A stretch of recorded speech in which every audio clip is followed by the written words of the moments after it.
All right, welcome to another edition of Schwabogot Productions. I'm here at NTPRS 17 with Bob Patrick. He's a Latin teacher and department chair at Parkview High School in Metro Atlanta. Thanks for sitting down with me. Now, you teach Latin. I do. Why should we learn Latin? I mean, it's a dead language. Why not take Spanish or French? Well, sure. Take all those languages, but in terms of why Latin, one of the things that I think we can observe fairly easily is that Latin is still the only language in Western civilization that has the capacity to connect all the dots. I mean, each of the European languages do that to a certain degree, but Latin really is underneath all of it, whether we're talking about politics or religion or philosophy or the sciences, certainly all the languages. Latin has a hand in all of those things. So it is still, in terms of a broad-based education, a language that can connect those dots. So, I mean, that's kind of a generally good reason to take Latin. And how did you get interested in Latin? Did you take it in school? I did. When I was 14 years old in high school, I had the choices of Latin, German, French, or Spanish. And honestly, I wanted to take all of them, but I had to choose one. And all I can tell you is that Latin seemed a little more exotic to me, so that was my choice, and I got hooked. Okay. Now you teach Latin with Comprehensible Input, and the other teachers in your department also teach with Comprehensible Input. How did that come about? So, well, let me say that there are 5 of us who teach Latin in my program, and all 5 of us teach with Comprehensible Input, because the reality is that our Latin program has exploded over the last decade precisely because of Comprehensible Input. So as the program has grown and we've brought on more Latin teachers, the absolute prerequisite was, are you familiar with, willing to use, and capable of teaching with Comprehensible Input? So we have a Latin team of teachers who do singularly Comprehensible Input. In the rest of the department, I have teachers in each of the languages who use Comprehensible Input more or less. Some are completely dedicated to it, others are just getting their toes wet with it. I would say some are even using Comprehensible Input without necessarily subscribing to it. So there's kind of a range of experiences. Now, how did that start? Did that start with you, or did that start with another teacher in the department? In the Latin wing, it began with me. 13 years ago, I was the only Latin teacher with a tiny program that I had inherited from a retiring teacher. And as I said, now there are 5 of us teaching a very large program. Prior to my coming there, though, a previous department chair was very involved in TPRS and Comprehensible Input, and she brought that into the department and encouraged a lot of teachers. She was a Spanish teacher, so I think she had more influence on the Spanish teachers at that time. Yeah. And you teach in the same department as Keith Toda? Yes. Oh, awesome. Yes. Awesome. Keith was in a neighboring school. In fact, Keith was the Latin teacher for 2 of my 3 children at a neighboring school. And a year ago, in fact, Keith joined us because we needed an additional Latin teacher. So he came and joined our program. So Keith's been teaching for a long time. He's a well-known Comprehensible Input advocate and has recently joined our team. Awesome. Now, how has the enrollment changed when you started teaching with Comprehensible Input? 13 years ago, easily you could describe the Latin program as largely white and with some Asian students, and I would say that it was a program that had been designed for certain kinds of learners. I would call them academically elite learners.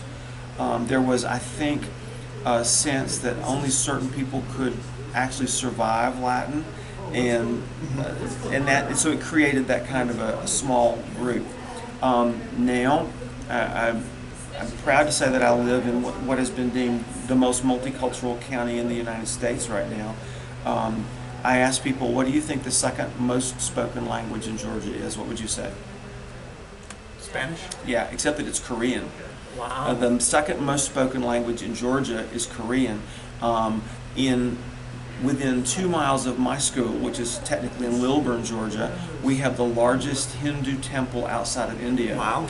It's just an incredibly multicultural county. It's one of the largest, it's the largest school system in the state, one of the largest in the country, and our school is very multicultural. And so now, 13 years later, with 700 students in the Latin program, our Latin program looks like the face of the school. It is as multicultural, the Latin program is, as the school is, and we're very proud of that. The special ed department is very pleased to place students in the Latin program. They're successful. Now, what are exactly the goals with teaching Latin with comprehensible input? Is the goal speaking Latin? Is it reading texts, or what exactly is the goal? When you talk to Latin teachers across the board, the one thing that we all seem to have in common is that we want students to be able, at some point, on some level, to be able to read some Latin literature. Now that sounds vague, but we know that we have thousands of texts from the last 2,000 plus years in Latin, from the 5th century BC all the way up to the present time. There are texts written in Latin, all kinds of texts. The vast majority of those from the Renaissance period have never been translated into English. There's just an incredible variety of literature. We want students to be able to read some of that. Traditionally, our goals have been way overshot. We want students to take 2 years of Latin and then be reading the very finest literature of the language. That's ridiculous. It's not realistic. So our goal in our program, Teaching with Comprehensible Input, is for students to be able to read and enjoy Latin at a level that they're capable of. Now, what we know happens, because we're teaching with comprehensible input, is that they also end up speaking and they also end up writing in Latin. But our big goal is to be able to read and understand Latin without having to translate it into English. Awesome. Now, I took Latin in high school, and the way it was always sold to us was that it would help us with our English grammar, and it would help with analytical skills, and that we'd get that benefit by analyzing the Latin grammar. What do you think about that type of approach to, why Latin should be taught? Is that lost with teaching with comprehensible input? Well, so there's a couple of questions in there, and I'll just tell you that line of thinking that if you take Latin, it's going to help you with your English, it's going to help you with your spelling, it's going to make you a better thinker, it's going to help you with your vocabulary. We even, I've said this, and you'll do better on the SAT, and so forth. Those were all things that we accumulated to say about Latin that helped save Latin in our school system in the 1960s. And as one of my colleagues, Kevin Balestrini, says, it bought us some time, but it was based on no good information at all. Interesting. There's no evidence that studying Latin is going to make you a better thinker, more so than studying Spanish or studying German or studying anything else. I mean, the whole aspect of education itself is going to make you a better thinker in some way, and there's no magic about Latin grammar as opposed to Chinese grammar or German grammar that's going to make your brain work better. So we said those things with good intention, believing that there was data to back it up, and there's just really not. So now, so does all that go out the door with comprehensible input? Yeah, because it really wasn't based on anything to begin with. What we have to offer for students who are studying Latin with us is that very quickly they begin to be able to read Latin and understand it without having to translate it into English. So the Latin that I grew up with and the Latin that you may have encountered placed a great deal of emphasis on memorizing things, memorizing rules, and decoding Latin into English so that you could understand it. We simply don't do that. We help students acquire enough of a language so that when they hear it, they understand it. When they read it, they understand it. And translating into English is not required as a means to understand. There might be we use translations sometimes to do a quick check to make sure the students understand. But not in order to understand. It's to help us know that they understand. So it's just a kind of a quick thing, So then, I think implied in your question was, so why bother taking Latin at all? Besides that big connect all the dots kind of thing. on a very practical level, I do tell parents all the time, I don't care what your child wants to be when they move beyond high school, whether they want, I usually say, whether they want to do surgery or do hair. Their professional language, their professional tools, their professional organizations are all going to be based on an English vocabulary that is Latinate. We tend to do that in English. We create professional vocabularies that include tools and processes, chemicals, and organizational structures out of words that are Latin. So, if nothing else, we certainly hope it's more than this, but on a practical level, having acquired a certain amount of Latin vocabulary is going to make your English more educated. And another thing that we know is that in the English-speaking world, the more educated your English is, the more Latinate it is. And the less educated your English is, the more Germanic it is. So, I mean, it's just that. And if you're going on to college, if you're going into a profession, whatever it is, you're going to encounter an English vocabulary that's more Latinate. So, I mean, that's still practical. That's still an everyday kind of thing. And we want you to read some Latin because there's some incredible stories. There's some incredible philosophy. There's just an amazing body of things going on. You don't watch any movie today, certainly if it has a comedic or tragic aspect to it that hasn't been influenced by the hundreds of stories that Ovid wrote in his Metamorphoses. So let's read some Metamorphoses, right? Awesome. Now, is the CI movement, do you think it's gaining ground with Latin teachers? What percentage of Latin teachers would you say that? There's no question that this is a movement. I don't know, I don't have a number for you, but I can tell you this. 9 years ago, almost 9 years ago, 8 years ago, 3 of us presented at our largest annual Latin teacher conference, the American Classical League. 3 of us presented a 90-minute workshop for the very first time to that body using Comprehensible Input and TPRS. We had a standing room only kind of crowd, which was fantastic. We chose a text from Ovid's Metamorphoses that we knew teachers didn't routinely teach, didn't routinely read, and that we perceived to be very difficult to read at face value. We passed out copies. We asked everybody to spend 2 minutes reading, and then we asked everyone to show us a number of fingers for how well they understood. Let's just say that the understanding level was very low. And then we spent most of the 90 minutes taking turns, circling the vocabulary that we knew was key to that passage with the audience. We kind of set them up to participate in circling, right? And then at the end of the 90 minutes, we asked them to pick up the paper again to reread, and we asked them for another, 1 through 5, how well did you understand this reading? And the comprehension rate was just dramatically higher. Wow.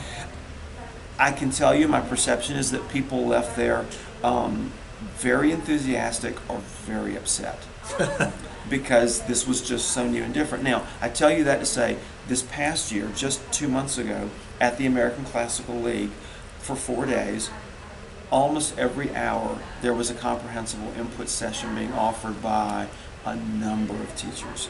So that's huge that many offerings were being given, and the number of people who can offer that work, I'm trying to count the number, probably 15 or 20 were there offering these workshops. So percentage-wise, I don't know, but I know that it's a movement, and I know that the phrases comprehensible input and TPRS are now in the vocabulary. Even people who don't subscribe to it talk about it. So that's meaningful. Now, if a Latin teacher wants to get started with comprehensible input, what would you recommend? Because I've heard of teachers that they are Latin teachers, but maybe they don't speak Latin. Well, how does a Latin teacher get started? Yeah, one of the difficulties that we all face, if we're honest, is that we all have degrees in the language. I have a PhD in Latin, okay? And one can have a PhD or a master's degree in Latin and have had no experience speaking the language at all. Okay, so that's just the reality on the ground. And as you and I both know, teaching with comprehensible input means being the speaking expert in the room. Right. Okay? So for a Latin teacher who wants to start, I would say a couple of things. I would get myself to a CI or TPRS workshop. I don't care what the languages they're using, but get to a workshop and experience it as a student. You have to have that sense of what slow really means, right? And we know that going slow, what repetitions mean, what circling means, what the basics of a story are. Get to a workshop, and then the way that I began and the way that I encourage Latin teachers who have no speaking experience to begin is focus on classroom management things first. Think about the actions that are required in class every day. You tell students to come in, you tell them to sit down, you tell them I have a little routine that's part of my classroom management, and this is one of the first things that I teach Latin 1 students. I tell them, I pull out my phone and I say, discipuli, students, ubi, I have the question word on the wall, ubi sunt telepona, where are your telephones? And then I say, in sakelis, and I put it in a book bag, okay? In sakelis, non in manibus, non in gremio, not in your lap, non in foedis, non sunt in sakelis, in your book bags. I said foedis, I meant fundis, not in your pockets. And so what happens is by the end of the first week, they're beginning to say this with me. They come in, the bell rings, and I say, ubi sunt telepona. And by the third or fourth day, immediately I'm getting back, and this is not even in the plan. I don't expect them to speak at all. Ubi sunt telepona. And they go, in sakelis. And then by the end of the second week, they're chanting the whole thing with me. Ubi sunt telepona. In sakelis, non in manibus, non in gremio, non in fundis. In sakelis. It's a routine, it's a ritual. They've picked up, we're communicating, it's classroom management because I don't want these out right now, So then it's, I would say, you've been to a workshop, spend the first 2 weeks, at least the first 2 weeks, using just total physical response. Stand up, sit down, walk across the room, pick up this book, open this book, put this book away, pick up a book bag, take it outside, open the door, close the door, and just do all those physical things where you're doing all the talking and all they have to do is move and act. By the end of 2 weeks, they will begin, without you asking them to begin to do some of that speaking themselves, and then you can move into some simple storytelling. In our program, we don't use textbooks anymore, and that's very frightening to a lot of Latin teachers, maybe to a lot of language teachers, because a book feels safe and secure. But in our program, every year in the spring, we survey our Latin 1, 2, and 3 students to say, next year, in Latin 2, 3, and 4, what kinds of things would you like to read? And we give them a list from the vast array of literature that we know of that we feel competent in. So it could include comedy, it could include war making, it could include animals, it could include mythology, it could include love stories, it could include poetry, etc., etc., etc. And they make their choices, we tally the results, and we say, okay, next year the Latin 2 students want to there was a tie between comedy and war. Okay, so the teacher, whoever the lead teacher for Latin 2 is, knows that he or she has got to begin working on materials from the literature. We have lots of comedic literature from the earliest days of Latin literature. So they're going to begin working with that literature and make it comprehensible for students. And that then becomes our curriculum. That's amazing, yeah, because a lot of what's going on in education, there's a lot of talk about student-centered learning. How student-centered is that? This is it. Having them pick the topics that they want to learn. Yeah, and that becomes, anybody who wants to question. So why are you doing a play of Plautus in Latin 2? Because that's what they wanted to do. We gave them a choice, and this is what they chose. And next semester, we're going to be doing some work on the Punic Wars between Rome and the Carthaginians, because they want to talk about war. Why do you have all these stuffed animals in your room? Because students said they wanted to focus on animals. So we've got all these fables about animals. We've got a great collection of animals. So student choice is a huge part of this. So during the year, what Do you do TPRS, like storytelling? Do you do movie talks? What does it consist of? I like to think that we embrace the entire repertoire of what you will find in CITPRS classrooms. We tend to, because we have this literature that we want them to read, we tend to do backwards design. So our storytelling is almost always aiming towards something that we want them to read. So in the process of getting to that story, we might do some story asking. We use tons of movie talks. We adore movie talks. And largely we adore them because not only are they fun for teachers to work with, but students adore movie talks. I mean, if you announce, Hodie peliculum habemus, we have a movie, there's a shout, there's cheers that go up, and you can't beat that. If twice a week, and we don't do it that often, but if twice a week we did a movie talk, they would all still be cheering. So it's a high value item. So we're doing movie talks. We're doing readers theater.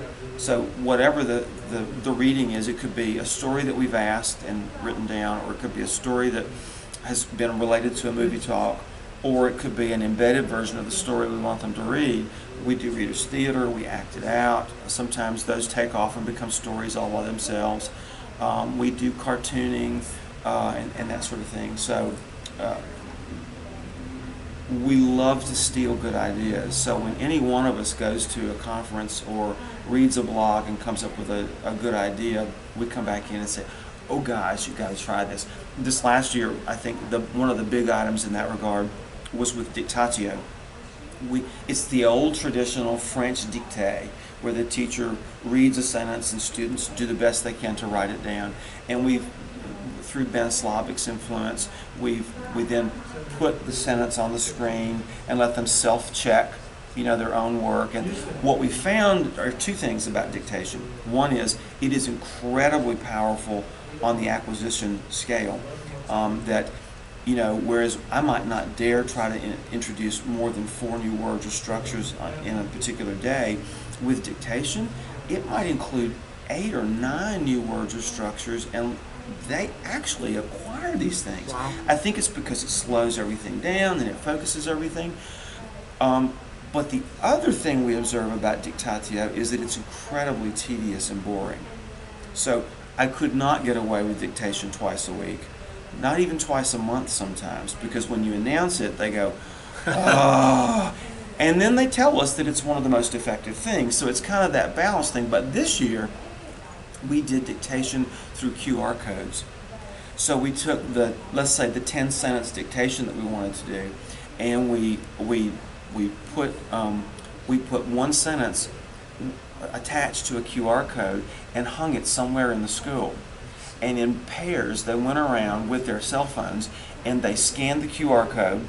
The sentence pops up. One of them has to read it out loud to the other one so that they can both write it down. So you're getting some reading and some listening and some writing, all for the price of a QR scan.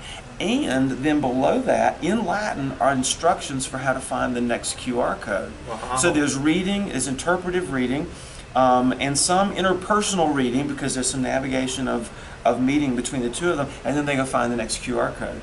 And it takes them the whole period. They're all over the school. Must talk to your administrators ahead of time, right? But our administrators love this. And then they end up back in our room at the end of the period to turn in the dictation sheet. It's fantastic, and the kids love it, and it's reshaped dictation for us. Awesome. So we love to steal good ideas. The whole point of all that was, if you've got a great idea that's working that I haven't heard of, I want to hear about it, and then I'm going to steal it. Awesome. Now, who are some big names in the Latin CI field? If our viewers want to check that out. I'm going to start with the people that I work with. Rachel Ash has been working with me currently the longest. Caroline McClozovic just retired. She was the first teacher who joined me. Rachel Ash, Keith Toda, Miriam Patrick, who happens to also be my daughter. We all work together. We're all publishing, blogging, and that sort of thing. You've seen Tracy Doherty here. And see, the thing is, I'm going to leave some people out, so don't be Lance, angry with me. Lance Piantagini, Kevin Balestrini, John Bracey, John Piazza, and I have been friends forever and doing this work. We co-founded Latin Best Practices. It's a listserv with, at this point, almost 1,500 members. We just started transitioning from a listserv to Facebook, and so Latin Best Practices has a brand new presence on Facebook. John and I have been doing this work together for probably 15 years. There's a few names. There are a lot of others. And one of the beautiful things that's happened 3 years ago, for Latin teachers doing this work, we had no novellas that we could use with our. There were novels and books in Latin, but they were all too hard. I mean, Winnie the Pooh has been in Latin forever, for 50 years. It's very difficult to read. Certainly in the novice to intermediate range, it's just too difficult to read. So, but in the last 3 years, I'm gonna say 8 or 9 of us have set ourselves to writing novellas. We've learned a lot from the NTPRS community about how to do that and how to do that better. And right now, there are about 15 novellas published and on the market to use in Latin programs that are at the novice and the intermediate level. And that's fantastic. I'm a department chair. I'm in a school system that gives me funds to work with, and I've made it my goal every year for all 4 of our languages to buy as many of those novellas as we can, so that we're creating slowly a world language library of free and voluntary reading resources. Wow. So that's been explosive. And what website can you go to publish purchase to those find novels? Those, yeah. You go to, for most of us, you go to Amazon, and just look up Latin novels or novellas, and you can look up some of the. I mean, because many of us are using CreateSpace to do it, which is a subsidiary of Amazon, and so they're on demand, and they run in the $5 to $7 range. But I mean, I've got one. You can look up my name. You can look up Rachel Ash, Miriam Patrick, Chris Buchak, Lance Piantagini's got 2 out and another 2 or 3 on the way. Cloelia is one of the titles. Ellie Arnold is the author of that. There's a new graphic novel that just came out, and I think it's Fabulae Horribiles. It's really 4 short stories in this one graphic novel. It's all in color. It's fantastic. But all of those are on Amazon. The 2 that are not on Amazon are translations that were done by some of our members. John Bracey and Lance did Marcus and his very good ideas, or his amazing ideas. Marcus et Imagine Sui Bonae, and his good ideas.